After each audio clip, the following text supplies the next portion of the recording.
안녕하십니까. 소마시네마 막리뷰 소마 50일입니다. 자, 오늘 본 영화는 데시벨인데요. 사실 뭐 이 영화를 제가 보게 된 것은 특별히 뭐 또 선호했다라기보다는 좀 뭔가 시간이 맞아서 본 영화라고 할 수 있는데, 그도 그렇게 이 영화가 이렇게 초기 반응이 좋은 편은 아닙니다. 평이. 일단 이 영화는 황인호 감독의 작품이고 2021년도에 완성이 됐습니다.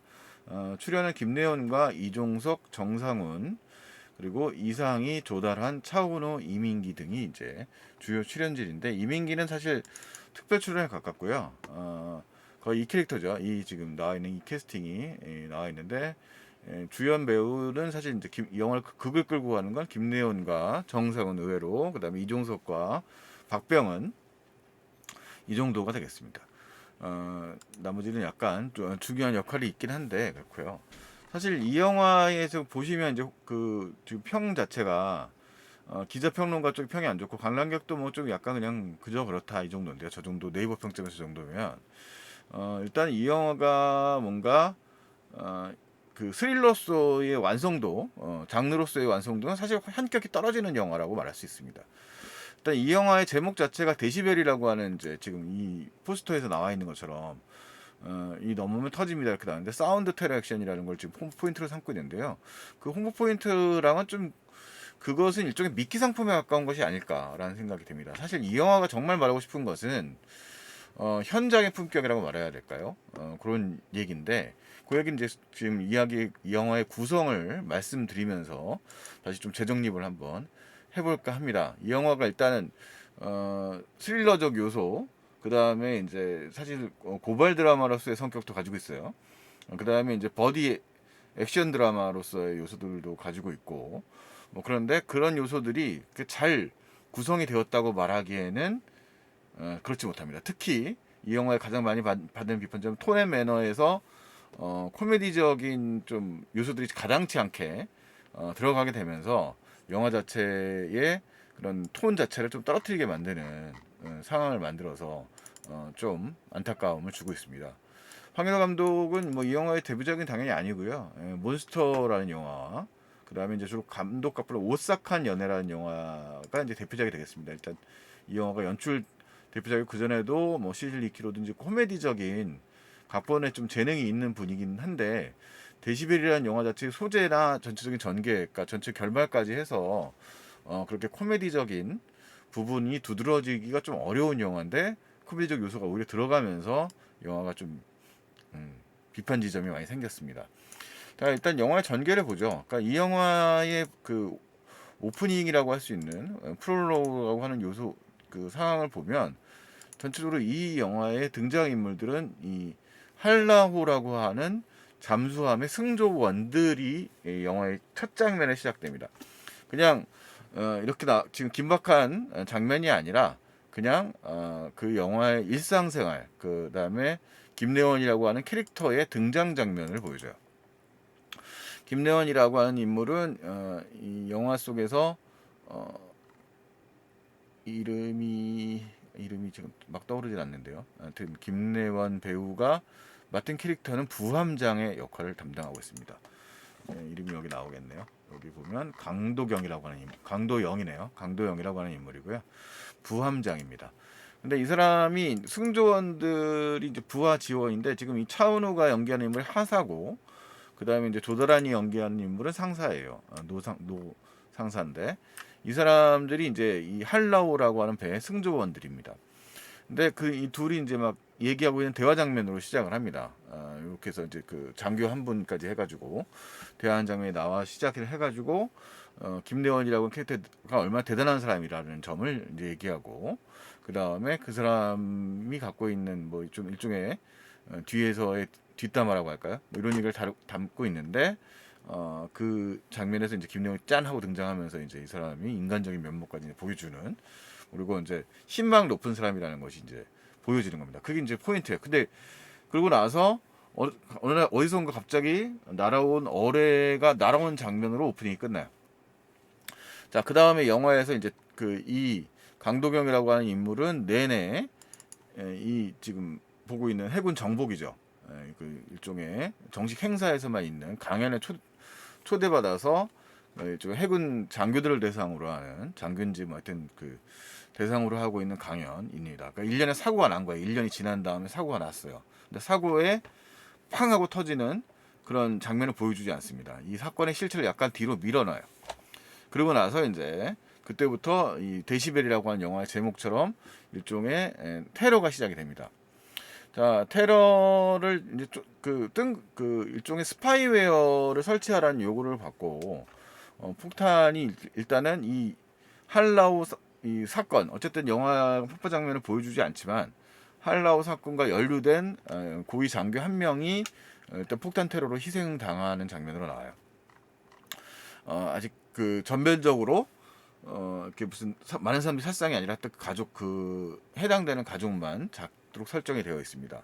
그 다음에 어뢰 1호, 어뢰 2호, 어뢰 3호 이렇게 나간다는 식으로 이제 지금 보고 있는 전화가 오면서 계속 이 움직이게 만드는 거죠. 익숙한 설정인데요.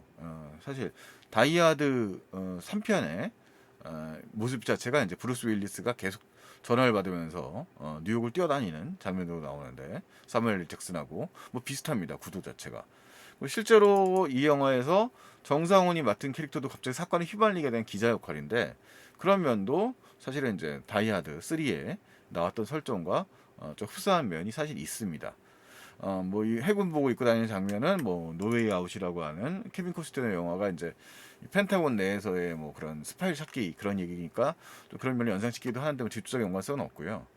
자, 그 다음에 이제 사건들이 이제 얽히는 인물들이 등장을 하는데 영화에서 사실 포스터를 보시면 아시겠지만 이 영화의 이제 빌런은 이종석이거든요. 누가 봐도 이종석인데 영화에서는 최초에 이제 이 마케팅 포인트가 그게 아니었던 것 같아요. 그래서 이종석을 영화의 전개상으로 보면 나중으로 밀어서 등장시킵니다. 일종의 천재적인 인물로 등장하고 지금 이 영화의 스틸이 이미 공개됐으니까 뭐 이게 지금 말씀드리는 건 일종의 제가 생각할 때 스포일러가 아닌데 스포일러라고 느끼실 수도 있으니까 그 점은 좀 주의를 해주시고요. 그 다음에 이제 이 영화의 지금 스틸을 보시면 이종석이 이제 등장해서 여기 대위지 않습니까? 이 지금 김대현 중령이거든요. 그러니까 부함장이고 이제 그 일종의 이 잠수함의 그 장교 중에 한 명인 거죠. 근데 이 사람과 그다음에 이제 차은우랑 또 일종의 형제 관계예요. 그래서 이런 관계들이 영화에서 이제 상당히 좀 편의적으로 얽혀 있는 부분이 사실 좀 있어요. 그러니까 이게 사실 이 영화가 전개되는 이야기가 가장 힘을 준 포인트라고 한다면 지금 이 뛰어다니는 장면, 이 장면, 그 다음에 영화의 포스터에도 나와 있는 이런 설정, 이런 것들이 일종의 그 폭탄 테러를 추적해서 잡아내는 그런 이야기를 다루고 있는 그런 얘기가 설정이 되겠죠. 근데 실제로는 사실 더 다른 플롯이 이제 다 들어있다는 얘기입니다. 자, 감독님이 각본가이기도 하니까. 자, 어떤 얘기를 하고 있느냐. 그러니까 이제 이 사람이 일종의 일련의 사건인데 영화에 이제 박병은이 연기하는 이제 국방부의 이제 그 수사대 이쪽이 뭔가를 은폐하기 위해서 그 감시를 하고 있어요. 그러니까 그 사건은 할라우가 아까 오프닝 시퀀스에서 나왔던 대로 어뢰어가 날아오는 장면에서 끊기고 그 다음 장면에 강연 장면으로 넘어가면서 이제 데시벨이라고 하는 이제 오프닝 크레디트가 나오고 그 장면으로 넘어가면서 밝혀지지 않은 어떤 실제 사건이었던 거죠. 실제 어떤 내용이. 그래서 영화는 사실 타임라인으로 보자면 1년 후에 사건 후에 1년 후에 현재 시점이 전체적인 줄거리지만 플래시백을 통해서 그것이 대화라든가 플래시백을 통해서 잠수함 내에서의 얘기가 나옵니다. 뭐 대략 예상이 되는데 이게 어쩔 수 없이 언급을 안 할 수가 없는 게요. 천안함 사건을 연상시킬 수밖에 없어요. 그 사건 자체가 그 사건의 실체를 아직 완벽하게 아무도 모르지 않습니까? 뭐 물론 주장하는 바가 서로 다르시기 때문에 알 수 없는데 진실을 아직 아무도 모르는 상황이기 때문에 거기서 분명히 살아남은 분들이 있고 그 다음에 희생당한 분이 있습니다. 물론 이 영화는 그것의 모티브만 가져왔을 뿐이지 직접적으로 언급하고 있는 것은 아닙니다. 다른 설정이에요, 분명히. 뭐 천안함이란 건 함이고 어차피 이건 잠수함이니까 다른 설정이고요. 어쨌든 간에 그것을 연상시킵니다. 수장당한 젊은이들이 발생을 한 거예요. 거기서 이제 사연이 생기는 건데 그 속에서 이제 이 지금 박병원이라고 하는 인물은 그렇게 악한 인물은 아니에요. 그러니까 영화에 처음에 보면 되게 악한 일종의 뭐 박변이라는 캐릭터 이 배우 자체가 원래 좀 이중적인 면도 보이고 악역도 많이 했기 때문에 그런 느낌도 있습니다만 이 영화에서는 악역은 아닙니다. 어쨌든 간에 이 사람이 그 사건의 실체를 이제 좀 어쨌든 이 의심하면서 이 지금 김래원이 연기하는 강중령을 좀 의심하고 있는 상황인 거죠. 이 사람에 대해서 뭔가 신의를 갖고 있어요. 근데 그게 근거는 분명하게 없어요. 뭔가 특별하게. 이쪽이 영웅 대접을 받고 있는 살아남은 뭐 대접이 인물입니다만 그런 거고요. 근데 여기서 이제 조다란이 등장을 합니다만 이 사람이 이제 살아남은 사람이에요. 어쨌든 간에. 근데 이미 폐인이 되어 있어요. 그러니까 PTSD죠. 예. 그래서 외상 스트레스 장애를 많이 앓고 있는 부분에 대한 언급들이 이제 초반부에 언급이 됩니다. 그리고 다짜고짜 이제 폭탄 테러가 시작이 되기 시작합니다. 그래서 아까 말씀드렸던 것처럼 영화에서는 주연은 아닙니다만 한 분 그 영화의 고위 간부로 설정되어 있는 배우 그 캐릭터가 한 명 폭탄으로 의해서 희생당하고 그 다음에 그 김래원 이 강중령과 연관되어 있는 가족들에 대한 위협이 들어오는 거죠.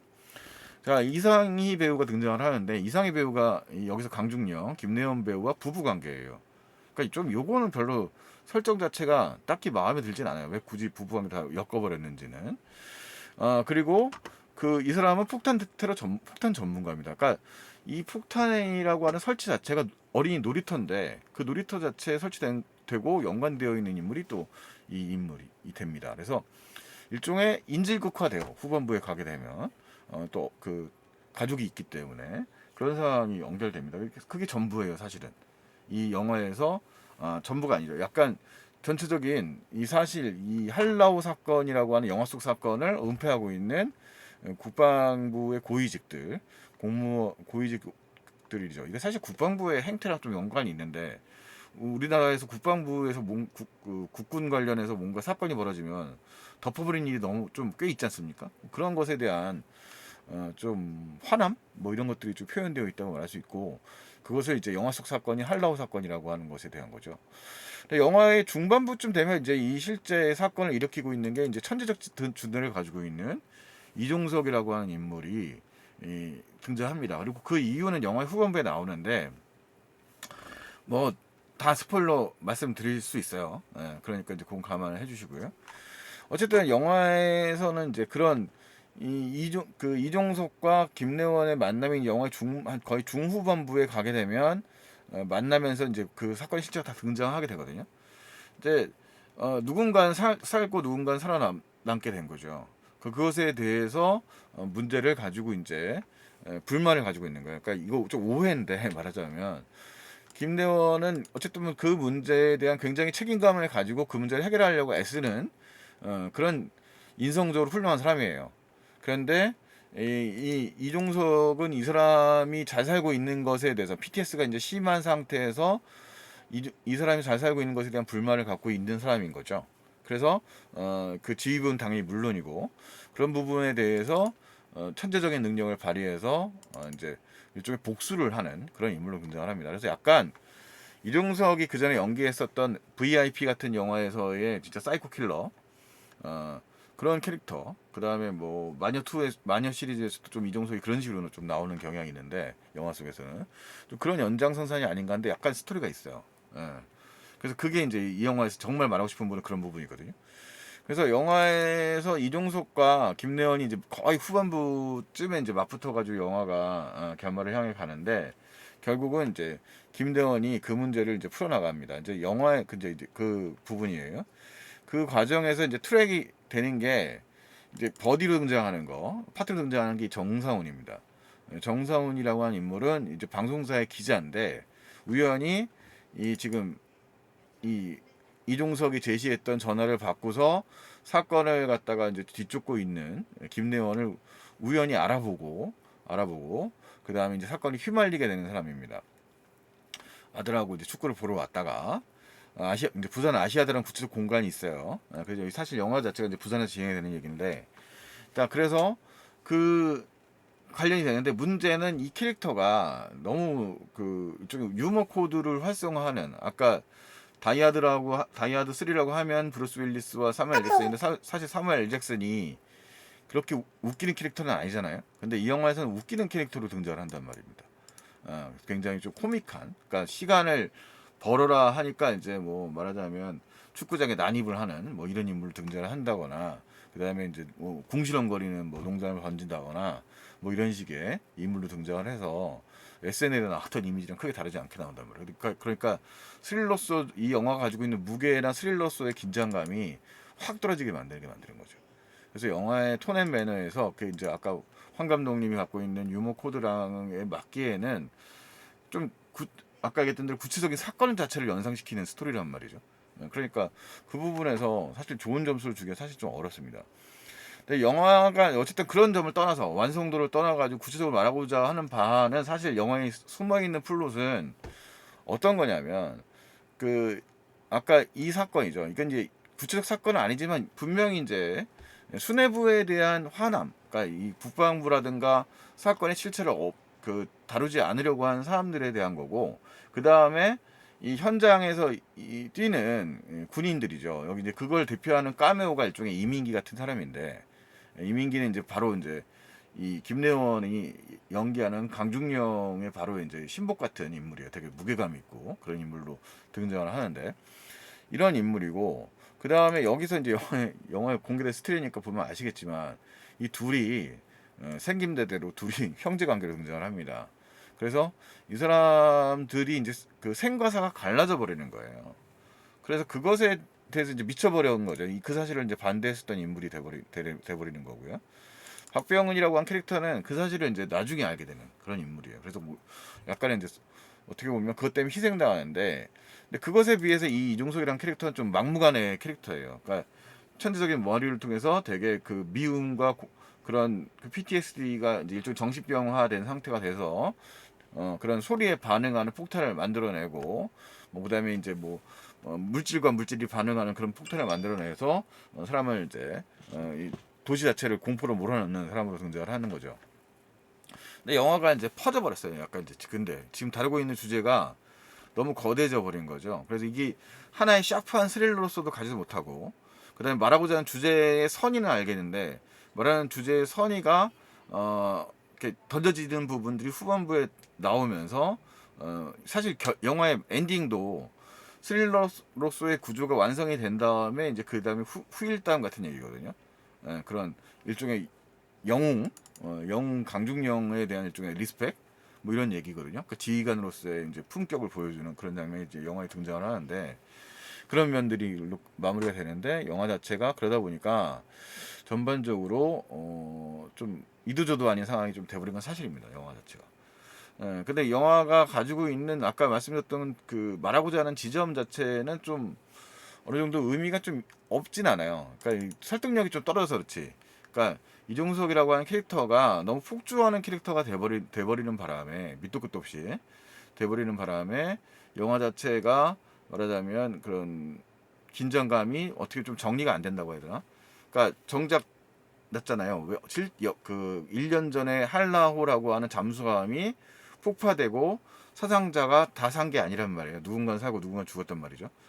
그러면서 그것의 실제 사건이 영화의 거의 후반부에 나오고, 타임라인상 그 다음에 데시벨의 스토리가 같이 전개가 되는데, 그런 부분들 자체가 차라리 앞부분에서 어느 정도의 여운을 두고서 차라리 이 스릴러로서의 긴장감을 가져가든지, 아니면 사건의 실체를 쫓아가는 방향으로 갔었어야지 되는 건데, 스펙타클로서의 욕망을 또 버리지 못했다는 거죠. 그러니까 이 아시아들을 뛰어다니는 이런 경기장 폭발 뭐 이런 부분들을 담아내고자 했었던. 근데 정작 이 영화에서 폭발은 이제 에서 희생된 사람은 없어요. 저 거의 그러니까 큰 희생자가 고체로 등장하지는 않습니다. 왜냐하면 이종석이라는 캐릭터에 대한 온정감이 없지 않은 거예요. 뭐 그래서 진짜 아까 초반부에 갔었던 패밀리들을 제외하면, 물론 김대원의 활약이 있기 때문에 살아남았다는 얘기가 되겠습니다만, 어쨌든 간에 전체적으로 무시무시한 캐릭터에 비해서 죽긴 죽는구나, 이게 관련된 방해된다고 생각하는 인물들을 킬러로서도 활동을 하거든요. 그래서 뭔가 이제 좀 뭐 액션 캐릭터도 좀 아니고, 이게 뭔가 지능형 캐릭터도 아니고, 뭔가 애매한 지점이고, 정부장 말하고자 하는 영화의 주제는 그 현장의 고뇌와 고통의 자기의 최선을 다했었던 진짜 어떻게 보면 그 현장 속의 영웅들, 이 군인들의 모습에 대한 그런 좀 애정, 그런 정말 생가사가 갈렸음에도 불구하고 의연하게 대하는 우리 뭐 사건의 소방관 분들이라든가 경찰관 분들이라든가 군인 분들 그런 분들 많으시잖아요. 그에 비해서 한국에서 많이 보여줬던 그런 지휘관들이라든가 이런 분들에 대한 그런 아쉬움이 많지 않습니까? 그런 거예요. 이 영화 자체가 말하고자 하는 건 현장의 품격, 현장 속에서 살아남은 사람들 그리고 죽은 사람들에 대한 그런 애도, 그런 마음들이 담겨져 있는 영화인 거죠. 영화인 거죠.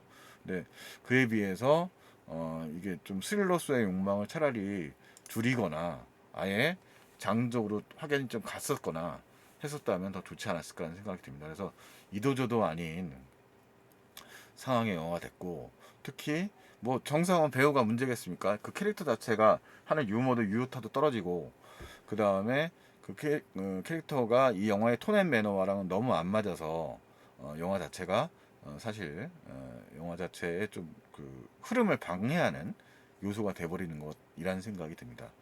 그래서 영화를 보면서도 그런 게 있고요. 완성도가 또 액션의 퀄리티라든가 이런 부분들이 조금 아쉬워요. 그 김래원이라고 하는 배우가 그런 부분에 상당히 좀 특화된 배우임에도 불구하고 좀 그런 액션적인 요소들이라든가 그런 부분들도 조금 이렇게 오밀조밀하게 잘 완성되어 있다는 느낌은 좀 없습니다. 예, 좀 아쉬운 영화이긴 한데 또 그렇다고 해서 또 아주 모든 것이 또 엉망이라고 말하기도 어려운 뭐 그런 영화 그냥 평범하죠. 평범한 영화긴 합니다만 뭐 또 그런 포인트를 집어서 또 캐보는 또 재미가 있는 거라서요. 잘 봐주시면 좋을 것 같습니다. 자, 어쨌든 데시벨에 대한 제 첫 번째 감상의 기록을 평을 이렇게 좀 남기고 가겠습니다. 뭐 대충 마무리하자면 뭐 대략 별 두 개, 세 개 주기는 어렵다. 두 개에서 두 개 반 정도의 완성도를 가지고 있는 영화라고 할 수 있고 나름 의미는 있다. 이 정도로 마무리하겠습니다. 네.